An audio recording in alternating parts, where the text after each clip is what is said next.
దాన్ని స్వాగతిస్తుంది. ఎస్ హరీష్ రెడ్డి గారు చెప్పండి. భరత్ గారు గుడ్ ఈవినింగ్. ఏమనిపిస్తుంది మొత్తం ఈ కొండా సురేఖ?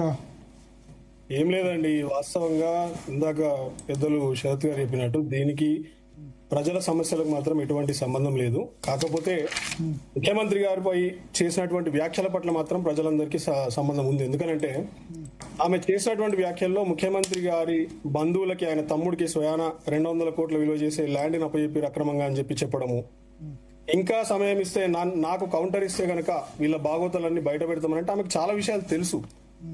రెండోది ఏంటంటే కొండా సుస్మిత గారు మాట్లాడిన మాటలు కాదండి అవి. మనందరికీ తెలుసు, ఈ చర్చలో ఉన్న ప్రతి ఒక్కరికి తెలుసు, ఇంక్లూడింగ్ చరణ్ కౌశిక్ గారు కూడా తెలుసు. వెనకాల నుండి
కాంగ్రెస్ పార్టీ నేను పుట్టక ముందు, మనందరం పుట్టక ముందు నుంచి ఉన్నది. అది వాళ్ళ కామన్. అది ఇందాక శరత్ గారు చెప్పినట్టు ఇక తన్నుకున్నాడు తక్కువ. వాళ్ళు గాంధీ భవన్ లో వాళ్ళు ఫర్నిచర్ అన్ని చేసుకుంటారు. వాళ్ళు దానికి ఒక అందమైన పేరు అంతర్గత ప్రజాస్వామ్యం అంటారు. ప్రజాస్వామ్యం లేదు, మన లేదు. పదవి కోసము లేకపోతే పంపకాల కోసం ఒకరి కాలు ఒకరు గుంజుకుంటారా? ఇది జగద్విదితం, అందరికీ తెలిసినటువంటి విషయమే, ఇది కొత్త కాదు. సో కాకపోతే ఆవిడ అన్న మాటలపై దృష్టి పెట్టండి. ఎందుకంటే ఈ రాష్ట్రంలో ఇలా అరాచకమైనటువంటి పరిపాలన సాగుతుంది. ఇచ్చినటువంటి హామీలకు దిక్కు లేదు, ఉద్యోగాలు లేవు, ఒక దిక్కు నిరుద్యోగులు బాధపడుతున్నారు, వాళ్ళని అరెస్ట్ చేస్తున్నారు. అడ్డదిడ్డంగా రైతులకు ఇచ్చినటువంటి రైతు బీమా ఆగిపోయింది. ఇలా కళ్యాణ లక్ష్మి, షాదీ ముబారక్ మీద కౌంటర్ దాఖలు చేసే తెలివి లేదు ఈ రాష్ట్ర ప్రభుత్వానికి. ఇట్లా రకరకాల అంశాల్లో వీళ్ళు ఫెయిల్యూర్ అయిపోయినప్పటికీ ఈ రోజు వాళ్ళు పదవుల కాడ పంపకాల కాడ ఏదో ఇష్యూస్ వచ్చేసి మాటలు చేసుకుంటే అది పెద్ద విషయం కాదు. రెండోది ఇలా రాజగోపాల్ రెడ్డి గారు ఇదే మాట చెప్తారు.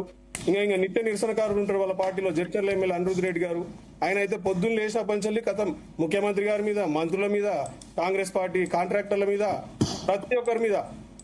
ఇలా కాంగ్రెస్ పార్టీని అనిరుద్ రెడ్డి చేసిన కామెంట్స్ ఇప్పుడు ఆయన ఏమన్నారు, పార్టీలో గురించి అన్నారు గారు, యాంటీ పార్టీ యాక్టివిటీస్ లా కాదు కదా, ముఖ్యమంత్రి గురించి వాళ్ళ గురించి అనలేదు. ఆయన ఏమన్నారంటే అనిరుద్ రెడ్డి చేసిన కామెంట్స్ మా ప్రక్షాళన జరగాలి, మంత్రివర్గ ప్రక్షాళన జరగాలి, పార్టీ ప్రక్షాళన జరగాలని ఉన్నారు. అది యాంటీ పార్టీ ఎట్లా అవుతుంది? గతంలో చాలా మాటలు మాట్లాడినారు. ఆయన కూడా ఇక్కడ జరుగుతున్నటువంటి కరప్షన్ గురించి మాట్లాడినారు. ఆయన పార్టీ గురించి ఏమనుకుంటే మాకు సంబంధం లేదండి భరత్ గారు. ఆయన కరప్షన్ జరుగుతుంది కాంగ్రెస్ పార్టీ కదా. మీకు కూడా ఇప్పుడు కరప్షన్ గురించి మాట్లాడితే మరీ ముఖ్యంగా మీకు బలం ఇచ్చారు. రెవెన్యూ మంత్రి గారి చుట్టూ ఉన్నటువంటి అలిగేషన్స్ కానివ్వండి, కరప్షన్ అలిగేషన్స్ కానివ్వండి, నాకు తెలిసి బహుశా దేశంలో ఏ మంత్రి చుట్టూ లేవు ఇవి.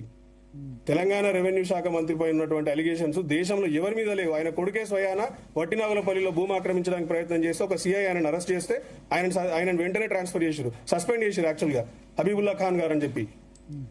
వాళ్ళ కొడుకే సుపుత్రుడే వాచ్ల స్మగ్లింగ్ చేసి దొరికింది ఇలా కేంద్ర పాలిత బలగాలకి. ఇట్లా రకరకాల స్కాములలో ఇరుక్కున్నారు వాళ్ళు. కనీసం ఆయన మీద ఒక నోటీస్ ఇవ్వరు, ఆయన చేసే కరప్షన్ యాక్టివిటీస్ మీద ఎటువంటి వివరణ అడిగారు. ఇలా పాపం ఈమె అన్నమాట బిడ్డ అన్న మాటలకి తల్లికి ఒక నోటీస్ ఇచ్చింది. దీన్ని ఏమన్నా సమర్థిస్తారా అండి? నాకు అర్థం కాదు. ఆ బిడ్డ అన్నటువంటి విషయాల పట్ల మాట్లాడండి. బిడ్డ అన్నటువంటి గతంలో మరి కేటీఆర్ మీద వ్యాఖ్యలు చేసినప్పుడు మీరు చాలా సీరియస్ ఆబ్జెక్షన్ వ్యక్తం చేశారు. పరువు నష్టం కదా. నేనేమంటున్నా అండి, కాంగ్రెస్ పార్టీకి నీతి, నిజాయితీ, నియతి ఉంటే గిట్ట ఆ రోజు ఎంత చవకబారు కామెంట్స్ చేసిరండి కొండా సురేఖ గారు మహిళల పట్ల. ఆమెను అదే రోజు సస్పెండ్ చేయాల్సింది అసలు, వాస్తవంగా చెప్పాలంటే. ఎటువంటి సిగ్గు ఎగ్గు లేకుండా ఆమెను కొనసాగించారు. ఇలా దేశంలో 24 మంది నీట్ స్టూడెంట్స్ మరణిస్తే ఇలా ధర్మేంద్ర ప్రధాన్ని ఆ సీజేపీ వాళ్ళు యువత అందరు కలిసి కట్టుకట్టి ఇలా రాజీనామా చేయించారు గుంజి. అటువంటిది ఇలా రాష్ట్రంలో 100కు పైచీలు గురుకుల పిల్లలు చదువుతా ఉంటే ఈయన రాజీనామా ఎవరొద్దా అండి? ముఖ్యమంత్రి గారు ఇలా ఎడ్యుకేషన్ మినిస్టర్ ఎవరు? అట్టర్ ఫెయిల్యూర్ అయిన ఇలా మున్సిపల్ అర్బన్ డెవలప్మెంట్ గా అట్టర్ ఫెయిల్యూర్, హోం మంత్రిగా అట్టర్ ఫెయిల్యూర్, రకరకాల హత్యలు, దొమ్మిలు, గంజాయి కేసులు, రకరకాల నేర ప్రభుత్వాలు కలిగినటువంటి విషయాలు జరుగుతున్నాయి ఇలా రాష్ట్రంలో. ప్రతి ఒక్క అంశంలో ప్రభుత్వము, ముఖ్యమంత్రి గారు, హోంమంత్రి గారు ఫెయిల్యూర్ ఇన్ లో. ఈ రోజు కూడా గంజాయి దొరికింది సార్, 1000 కోట్ల వర్త్ గంజాయి. నల్గొండలో మీరు నిన్న చూసుంటారు, ఒక టీచర్ ని, హెడ్ మాస్టర్ గారిని హత్య చేసింది గంజాయి తీసుకున్నటువంటి 10th క్లాస్ పిల్లలంట. 10th క్లాస్ పిల్లలకు కూడా గంజాయి అంది, ఇలా వాళ్ళు మరణి చంపుతా ఉన్నారు. ఇలా రాష్ట్రంలో అసలు ఏమన్నా శాంతి భద్రతలు ఉన్నాయండి? నాకు అర్థం కాదు. వీటి గురించి మాట్లాడే తెలియలేదేమన్నా అంటే ఆ పంపకాలు రాలేదు, సిమెంట్ ఫ్యాక్టరీల పంపకాలు రాలేదు, భూములు రాలేదు, 24 గంటలు ఇవే విషయాలు. ఇలా 22 అనేది అతి ముఖ్యమైనటువంటి విషయం, అతి దారుణమైనటువంటి విషయం. ఇది దాదాపు లక్షల మంది కుటుంబాల భూముల్ని ఇలా అక్రమంగా తీసుకుపోయి ప్రొహిబిటెడ్ లిస్ట్ లో పెట్టిరు. ఒక కన్ఫ్యూజన్ ఉంది. అలా దాన్ని క్లియర్ చేయాలంటే 30% కమిషన్ టు 50% కమిషన్ ఇలా అడిగే పరిస్థితి ఉంది. ఏమన్నా అంటే ఎమ్మెల్యేల దగ్గరకు పోయి పంచాయతీ సెటిల్ చేయమంటారు.